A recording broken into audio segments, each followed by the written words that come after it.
Hello friends, स्वागत है आपका मेरे चैनल एडमिस्टिक पे। और आज हम स्टार्ट करेंगे सिविल इंजीनियरिंग का टॉपिक सॉइल मैकेनिक्स। आज का हमारा टॉपिक है परमिएबिलिटी ऑफ सॉइल। सबसे पहले तो हम इसकी डेफिनेशन देखते हैं। परमिएबिलिटी सॉइल की प्रॉपर्टी होती है जिसकी वजह से सॉइल के अंदर वाटर फ्लो होता है। It is the property of soil which allows the water to flow through it.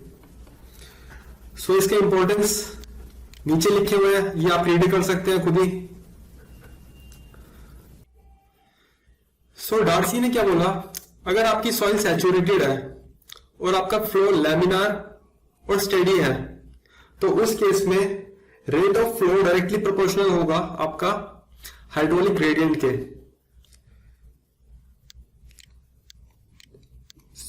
Q directly proportional होगा हाइड्रोलिक ग्रेडियंट के।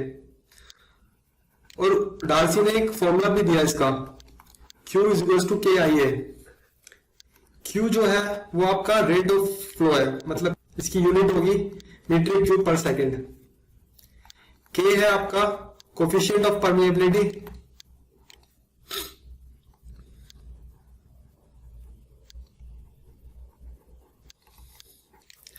I है आपका हाइड्रोलिक ग्रेडियंट।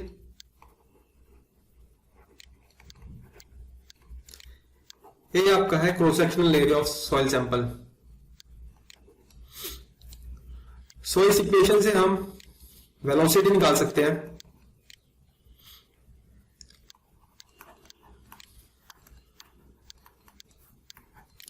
इस वेलोसिटी को बोलेंगे हम डिस्चार्ज वेलोसिटी।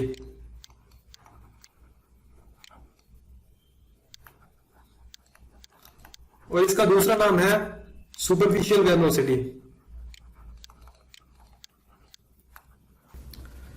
लास्ट स्लाइड में हमने डार्सीज लॉ डिस्कस करा था। इस स्लाइड में हम उसके आगे देखते हैं। लास्ट स्लाइड में हमने डिस्कस करा था कि Q is equal to KI into A होता है। Q होता है रेट ऑफ डिस्चार्ज, K होता है कोफिशिएंट ऑफ परमिएबिलिटी, इसका दूसरा नाम हाइड्रोलिक कंडक्टिविटी भी होता है।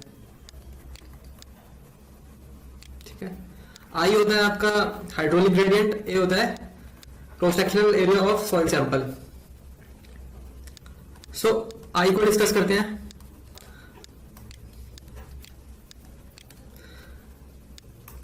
I होता है आपका delta H divided by L। Delta H क्या होता है?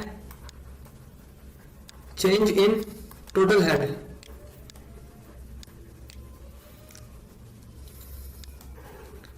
Divided by length in the direction of flow.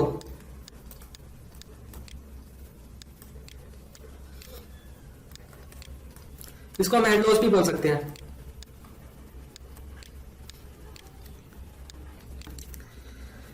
इस डायग्राम से हम समझते हैं आगे का। इस डायग्राम में हमने दो पॉइंट लिए हैं x और y। x का टोटल हेड है हमारा ये, और y का टोटल हेड है ये। टोटल हेड क्या होता है पहले तो ये समझते हैं। Pressure head plus elevation head plus velocity head.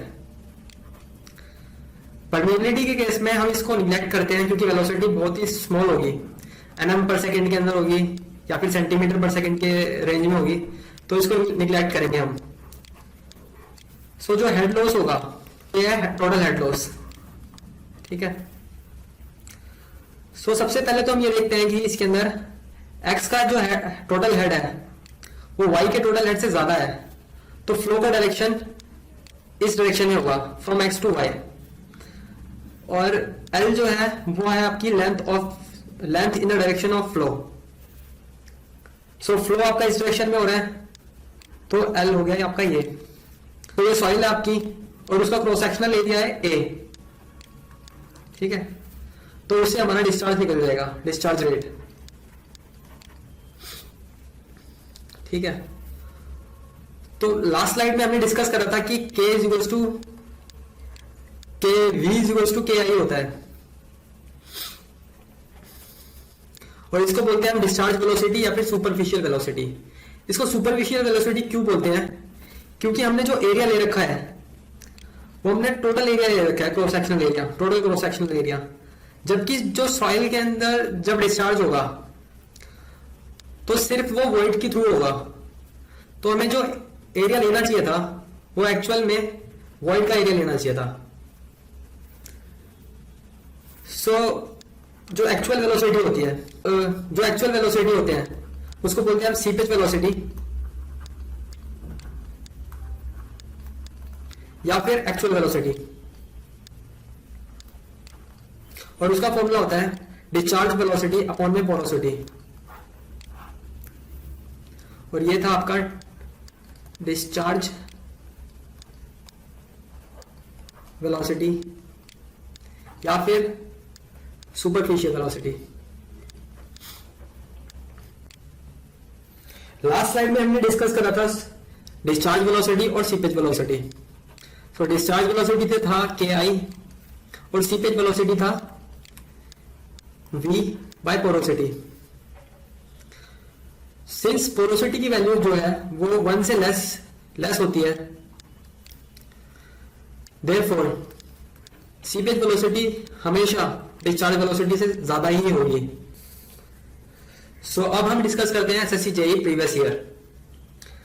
सो फर्स्ट क्वेश्चन के अंदर आपको गिवन है the velocity and the unit weight of the percolating fluid are reduced to 65 and 95% respectively due to the rise in temperature.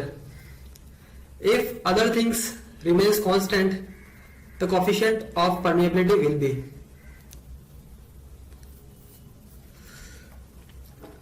So इस question को करने से पहले हम डिस्कस करते हैं कि coefficient of permeability indirect method से कैसे निकलती है। सो पहले मेथड के अंदर हम देखते हैं अब हम डिस्कस करते हैं एलन हेजन्स फॉर्मूला। इसके अंदर हमें कोफिशिएंट ऑफ परमेबिलिटी दे रखा है C इंटू D10 का स्क्वायर। अगर हमें कोफिशिएंट ऑफ परमेबिलिटी हमें चाहिए सेंटीमीटर पर सेकंड के अंदर, तो हमें D10 लेना पड़ेगा सेंटीमीटर में, और उस केस में C की वैल्यू अप्रोक्सीमेटली 100 के आसपास होती है। सो यहां से एक फॉर्मूला नया बन जाता है सेंटीमीटर पर सेकंड, और ये सेंटीमीटर में होनी चाहिए।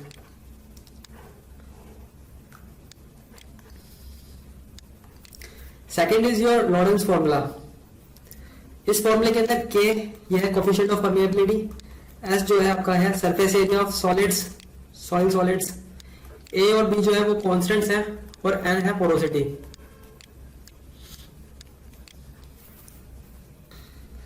This is your Carman's equation. Carman's equation के अंदर आपका ये है surface area of soil solids, ये E is equals to void ratio, gamma W unit weight of fluid, और ये है आपका डायनामिक विस्कोसिटी। और ये जो है आपके कांस्टेंट्स हैं, ये K नोट जो है आपका इस शेप पे डिपेंड करता है, और KT आपका टोरोसिटी पे डिपेंड करती है। ठीक है। Last one is your consolidation test data. So इस इक्वेशन में CV जो होता है आपका वो होता है कोफिशिएंट ऑफ कंसोलिडेशन, और जो MV होता है वो होता है कोफिशिएंट ऑफ वॉल्यूमेट्रिक कंप्रेसिबिलिटी। ये फॉर्मूला हम नेक्स्ट चैप्टर में देखेंगे, कंसोलिडेशन वाले चैप्टर में। सो अब हम आते हैं अपने क्वेश्चन पे। सो इस क्वेश्चन के अंदर हमें गिवन है हमारा विस्कोसिटी जो है वो चेंज हो चुका है, और वो इनिशियल का 65% हो चुका है, और unit weight of fluid change हो चुका है 95% पे। सो लास्ट स्लाइड के अंदर हमने देखा था कोज़नी-कारमान इक्वेशन। सो अगर सारी चीजें कांस्टेंट होंगी इस फैक्टर के अलावा, तो मैं ऐसा लिख सकता हूं, पहले केस में होगा हमारा ये इक्वेशन, और सेकंड केस में होगा हमारा ये इक्वेशन। सो अगर हम रेशियो निकालते हैं इन दोनों का K2 डिवाइडेड बाय K1, इसका रेशियो आएगा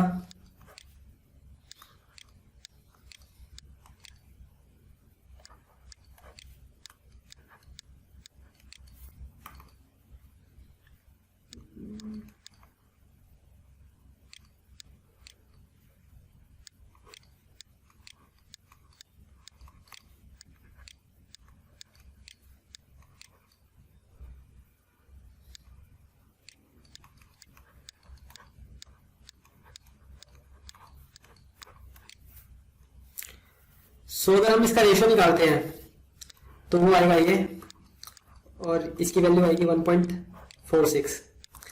सो हम सीधा सीधा देख सकते हैं K2 इक्वल्स टू 1.46 K1 है, मतलब कि वो 46% जो है वो इंक्रीज हो चुका है K1 से। सो इसके अंदर हमारा एक भी ऑप्शन मैच नहीं करा, तो इसके अंदर हमारा आंसर होगा नन ऑफ दिस। इस स्लाइड के अंदर हम देखेंगे factors affecting coefficient of permeability.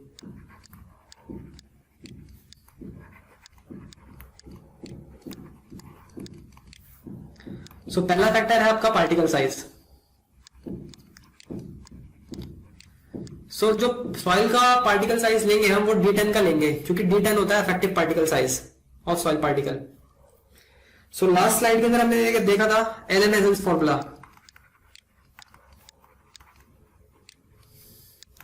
उसके अंदर हमारा K वेरी करता था C इंटू D10 का square.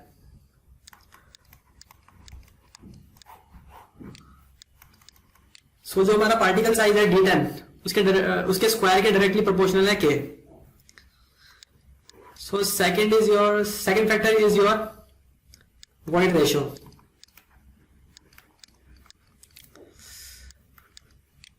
So according to Taylor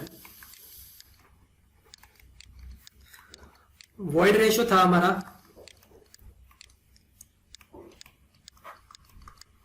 इस हिसाब से, और ये होता है हमारा शेप फैक्टर।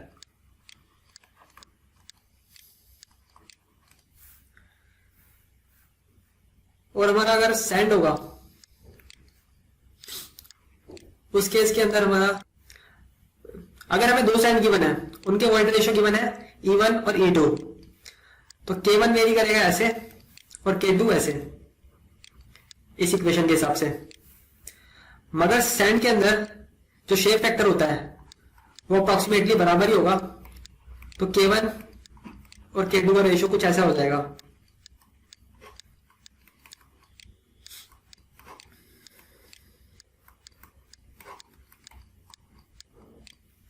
और इसको हम ऐसे भी लिख सकते हैं सैंड के केस में। वेयरएज अगर हमारे पास सिल्ट और क्ले है और उनका वॉइड रेशियो गिवन है E1 और E2, उस केस के अंदर हमारा कुछ ऐसे वेरी करेगा। सो हमें ये सारे रिजल्ट याद करने हैं।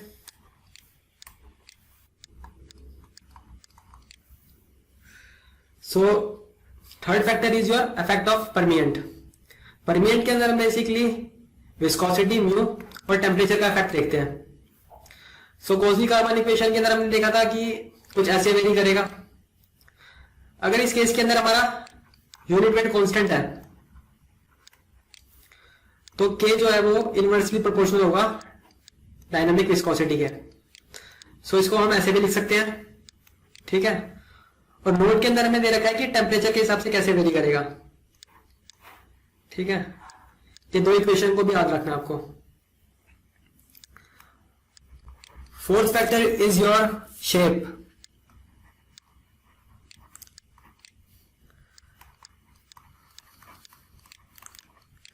सो कार्बन इक्वेशन के अंदर हमने ये भी दे रखा था कि 1/, सरफेस एरिया का स्क्वायर होता है। सो ये फोर्थ फैक्टर हो गया। Last is your degree of saturation.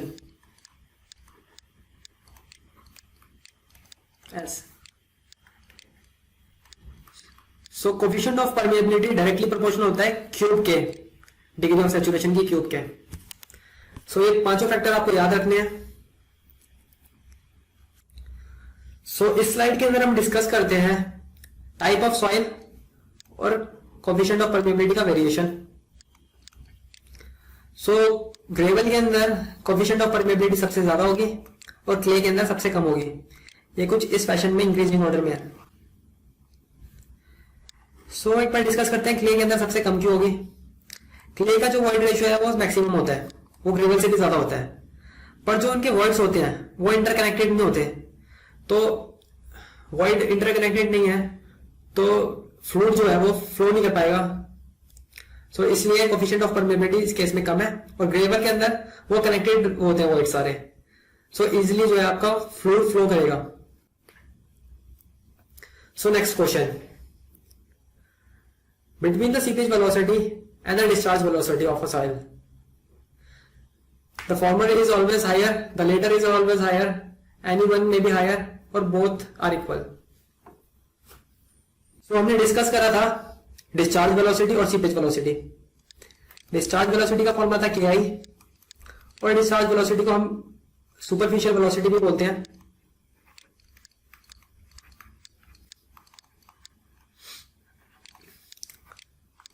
और सीपेज वेलोसिटी का फॉर्मूला था डिस्चार्ज वेलोसिटी अपॉन में पोरोसिटी, और इसको हम एक्चुअल वेलोसिटी भी बोलते हैं.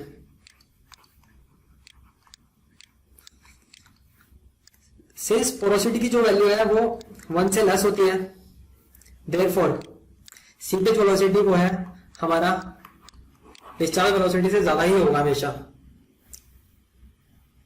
सो इसका ऑप्शन होगा आपका A, the former is always higher. So इस क्वेश्चन को करने से पहले हम सारे टेस्ट डिस्कस कर लेते हैं कितने तरीके के होते हैं. सबसे पहले तो होता है लैब टेस्ट. लैब के अंदर 2 टेस्ट हो सकते हैं आपके. एक है कांस्टेंट हेड परमेबिलिटी टेस्ट,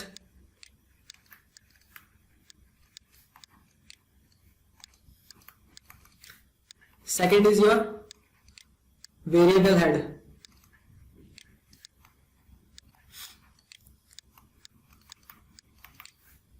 इस टेस्ट को फॉलिंग हेड भी बोलते हैं, फॉलिंग हेड परमेबिलिटी टेस्ट. ये टेस्ट नंबर 1, ये test number 2. Constant head permeability method जो है उससे आपका कोफिशिएंट ऑफ परमेबिलिटी निकलता है कोर्स ग्रेन सॉइल का, और फॉलिंग हेड मेथड से निकलता है आपका फाइन ग्रेन सैंड का. और इसके अंदर हम जो सैंपल लेते हैं वो अनडिस्टर्ब सैंपल होता है.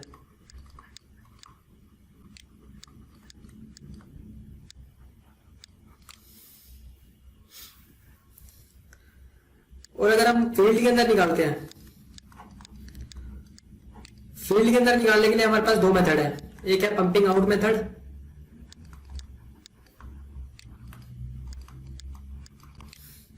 और सेकंड है आपका pumping in test. Pumping out test जो है आपका वो लार्ज एरिया के लिए निकालना है हमें.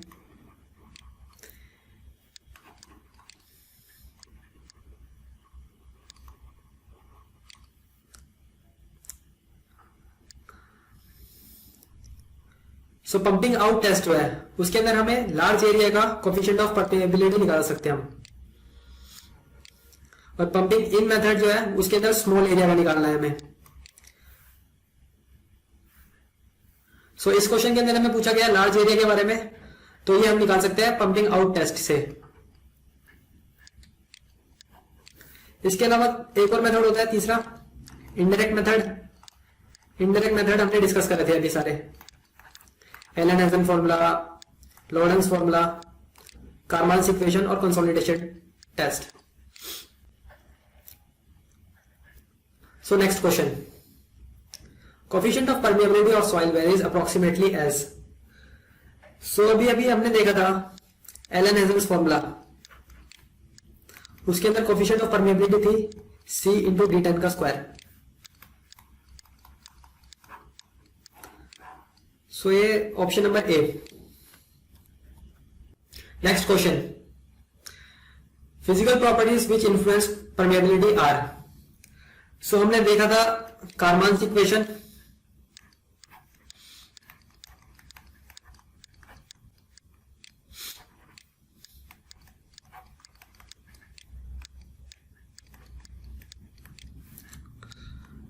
सो ये होता है आपका यूनिट वेट और ये होता है डायनामिक विस्कोसिटी.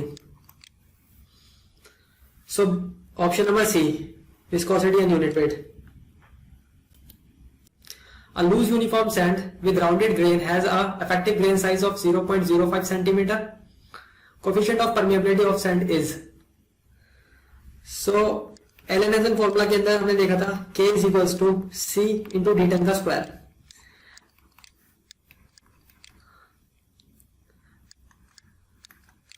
अगर हमने D10 सेंटीमीटर में लिया तो ये सेंटीमीटर पर सेकेंड में आएगी आंसर. और C की वैल्यू मैंने बताई थी आपको अप्रोक्सीमेटली 100 होती है. So k is equals to 100 into d10 का स्क्वायर। सो इसका ऑप्शन है आपका A. Next question, falling head permeability test is carried out on a soil specimen having a cross sectional area of 60 centimeter square and height is 15 centimeter. The water level in the standpipe of diameter 0.5 centimeter drops from 100 centimeter to 40 centimeter in half an hour. Coefficient of permeability is. So इस question पे जाने से पहले हम discuss करते हैं falling head method और constant head method. Falling head method के अंदर बेसिकली आपका टाइम के साथ साथ हेड जो है वो वेरी करता है और फॉल होता रहता है। जैसे कि T0 पे हेड जो है वो आपका ये है और T1 पे है वो ये है कुछ हेड। सॉइल स्पेसिमेन की लेंथ ये है, ये सॉइल स्पेसिमेन है, ये आपका स्टैंड पाइप का एरिया है। सो फॉलिंग हेड मेथड हम कहां पे यूज कर सकते हैं? एक तो फाइन ग्रेन सॉइल की कोएफिशिएंट ऑफ परमेबिलिटी निकालने के लिए, और सॉइल आपका होना चाहिए अनडिस्टर्ब्ड।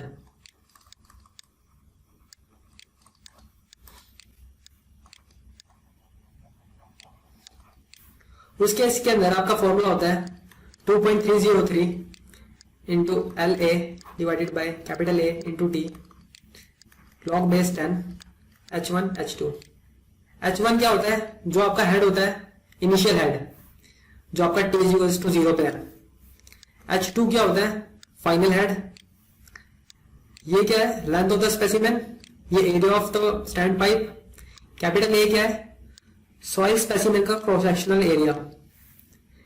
T क्या है? जितना टाइम लगा हेड को ड्रॉप करने में, ये वाला टाइम कितना टाइम लगा इस हेड से इस हेड पे आया ये। सो ये आपको फॉर्मूला नीचे भी गिवन है साफ साफ। और सो जो नेक्स्ट मेथड है वो है हमारा कांस्टेंट हेड मेथड।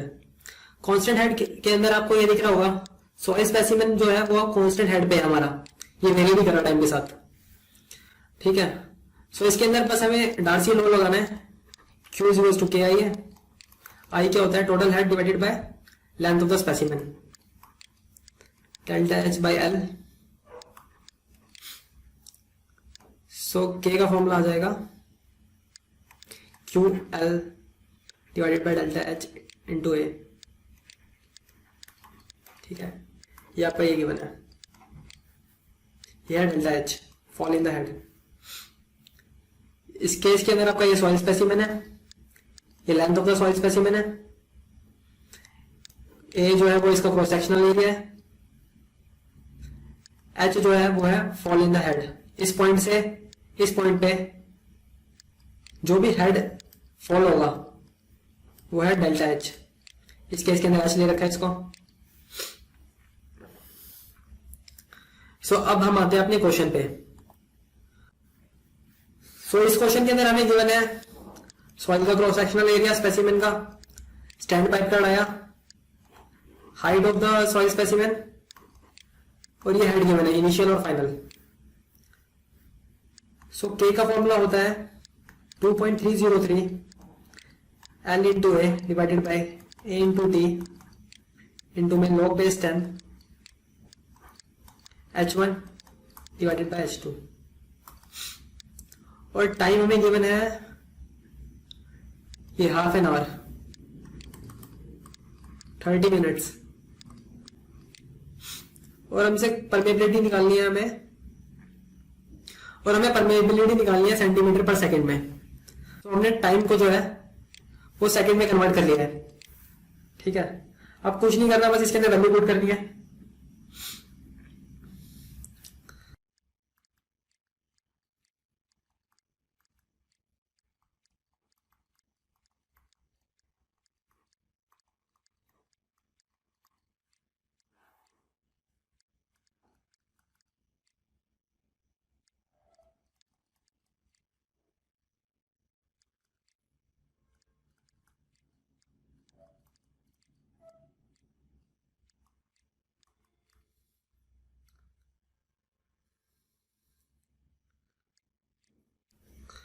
सो इस क्वेश्चन के अंदर हमें height of the specimen given है 15 सेंटीमीटर, वो एल के बराबर होगा।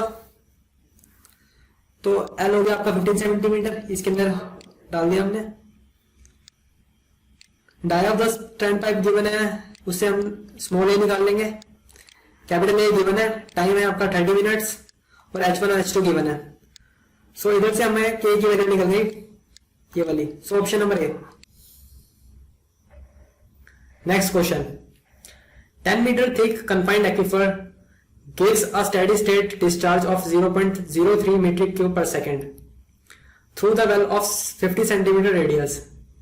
Due to pumping, the height of the wall in the well is dropped from 15 meter to 10 meter and the radius of influence is obtained as 500 meter. So इस question के अंदर हमें coefficient of permeability पूछा है mm पर second में।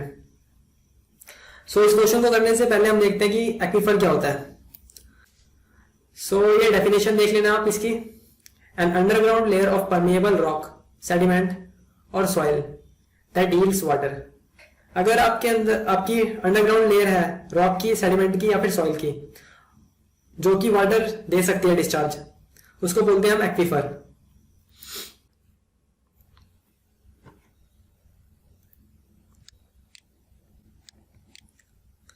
सो इस slide में हम डिस्कस करते हैं कन्फाइंड फ्लो पंपिंग टेस्ट के बारे में। सो पंपिंग टेस्ट दो तरीके के होते हैं, पंपिंग आउट और पंपिंग इन। ये दोनों फील्ड मेथड है।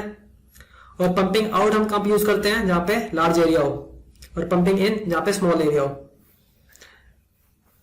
तो कोफिशिएंट ऑफ परमेबिलिटी निकालनी है इसके अंदर हमें। यह है कन्फाइंड एक्वीफर, मतलब कि इसके ऊपर भी इम्परमेबल लेयर है और नीचे भी। हम इसके अंदर एक पंपिंग वेल लेते हैं और दो ऑब्जर्वेशन वेल, जैसे आपको दिखा रखा है वो लेते हैं।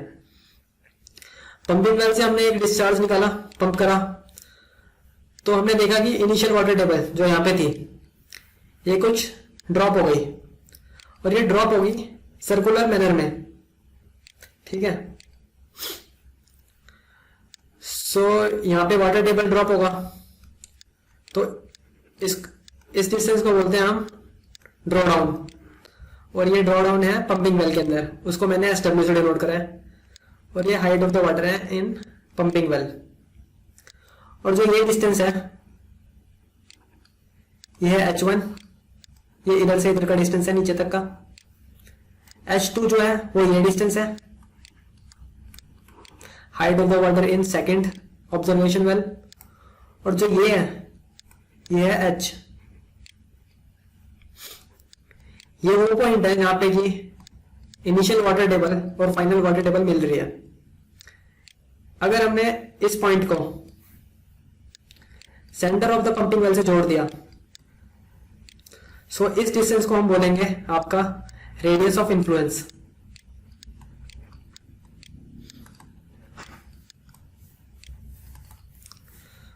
R1 आपका ये है सेंटर ऑफ पंपिंग वेल से सेंटर ऑफ ऑब्जर्वेशन वेल 1, और R2 आपका ये गिवन है। सो आपको इसके अंदर फर्स्ट तो ये याद करना है कि कोफिशिएंट ऑफ परमेबिलिटी का फॉर्मूला ये होता है।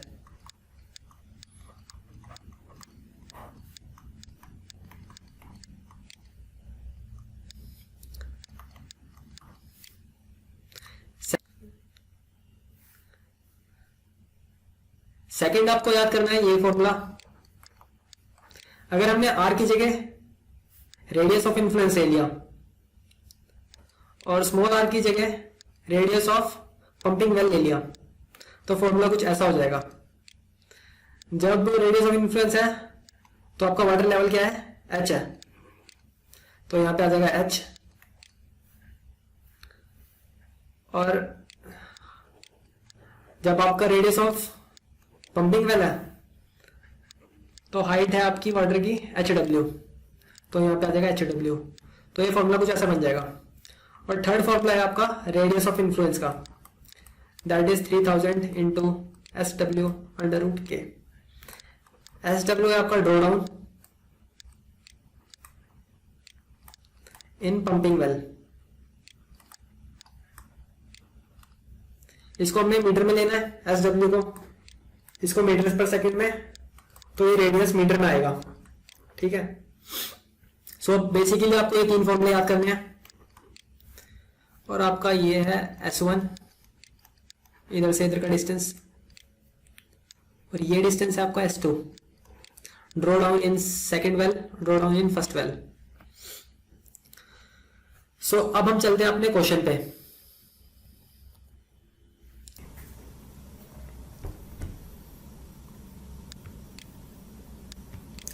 अब हम आते हैं अपने क्वेश्चन पे। इस क्वेश्चन के अंदर हमें जो जो गिवन है वो लिख लेते हैं एक बार। सबसे पहले तो एक्वीफर की थिकनेस, डिस्चार्ज, यह है radius of well, radius of influence. Radius of well को मैंने मीटर में कर लिया क्योंकि सारी वैल्यू मीटर में ही है, मीटर क्यूब पर सेकंड में है, तो मीटर में कर लिया मैंने। जब आपका रेडियस ऑफ इन्फ्लुएंस के बराबर था, उस केस के अंदर आपका वाटर लेवल था 15 मीटर पे, और फाइनल केस के अंदर आपका वाटर लेवल है 10 मीटर पे। अभी अभी हमने एक फॉर्मूला देखा था। अभी अभी हमने फॉर्मूला देखा था ये वाला। बस इसके अंदर हमें वैल्यू पुट करनी है और हमारा आंसर आ जाएगा। इस पेज पे देख लेते हैं हम ये क्या था। Q की वैल्यू थी हमारी 0.03, ये हमारा मीटर क्यूब पर सेकंड में। यहाँ पे था ln को मैंने log बेस 10 में कन्वर्ट कर लिया।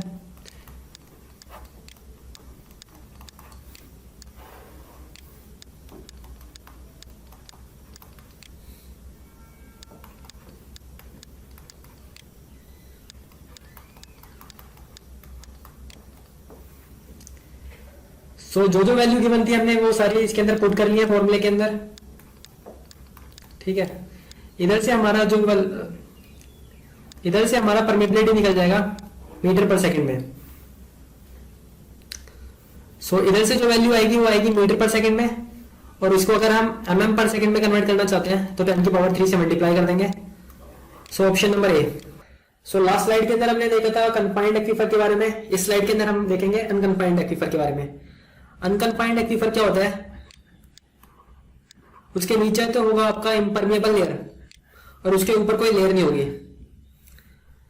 अगर हमने इधर से डिस्चार्ज निकाला Q, तो इधर फिर दोबारा ड्रॉ डाउन टेबल होगी, वाटर टेबल सर्कुलर नेचर में होगी है।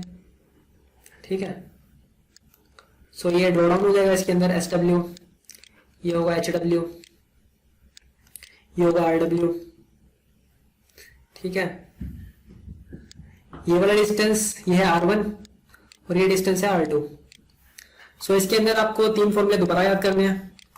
First is your Q is equal to ln R2 by R1 pi H2 का स्क्वायर माइनस H1 का स्क्वायर। H1 आपका ये है water table in first observation station, और H2 आपका ये है सेकेंड ऑब्जर्वेशन वेल के अंदर। अगर हमने R2 की जगह रेडियस ऑफ इन्फ्लुएंस रख लिया और R1 के अंदर रेडियस ऑफ पंपिंग वेल रख लिया, तो ये फॉर्मूला बन जाएगा।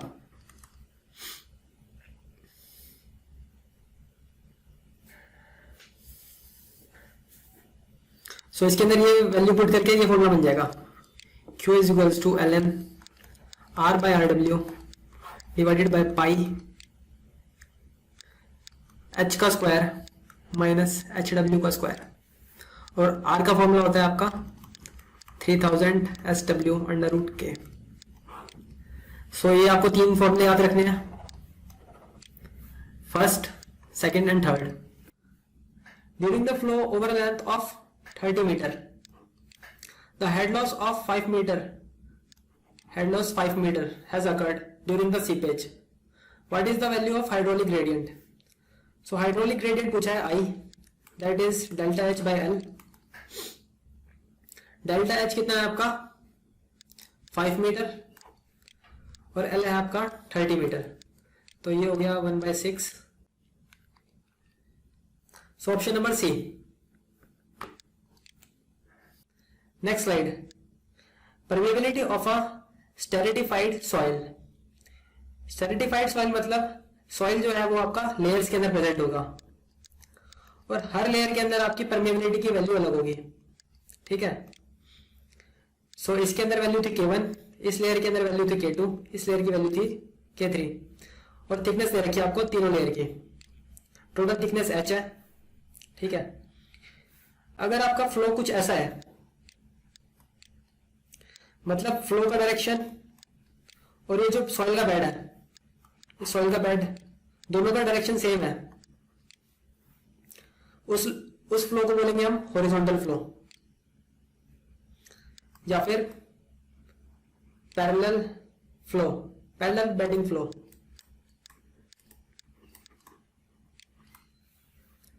अगर आपका फ्लो कुछ ऐसा है, फ्लो का डायरेक्शन कुछ यहां से है, इसके अंदर आपका बेड ये है, इसके परपेंडिकुलर है फ्लो, उस केस के अंदर आपकी परमेबिलिटी की वैल्यू होगी Kv, that is vertical permeability. तो वर्टिकल परमेबिलिटी का डायरेक्ट फॉर्मूला ये है, इसको आपको पूरा याद करना है, बहुत इंपॉर्टेंट है ये फॉर्मूला। और हॉरिजॉन्टल परमेबिलिटी का ये फॉर्मूला है। वर्टिकल फ्लो को हम basically perpendicular to the bed flow भी बोलते हैं, क्योंकि ये जो फ्लो है आपका, ये बेड के बिल्कुल परपेंडिकुलर है, 90 डिग्री पे है, सो ये perpendicular to the bed flow है। मान लो आपकी सॉइल ऐसे है कुछ और आपका फ्लो इस डायरेक्शन में हो रहा है, सो इस केस के अंदर आपकी परमेबिलिटी की वैल्यू के इक्विवेलेंट होगी अंडर रूट ऑफ KH और KV के। एक तो आपको ये याद रखना है, एक ये याद रखना है और एक ये फॉर्मूला याद रखना है, ठीक है। और नोट के अंदर एक चीज लिख लेना कि KH की वैल्यू KV से हमेशा ज्यादा होगी। सो फ्रेंड्स, आज के लिए बस इतना ही। और अगर आपने मेरा चैनल सब्सक्राइब नहीं करा है तो प्लीज सब्सक्राइब करें, लाइक करें और शेयर करें। So thank you guys, have a nice day.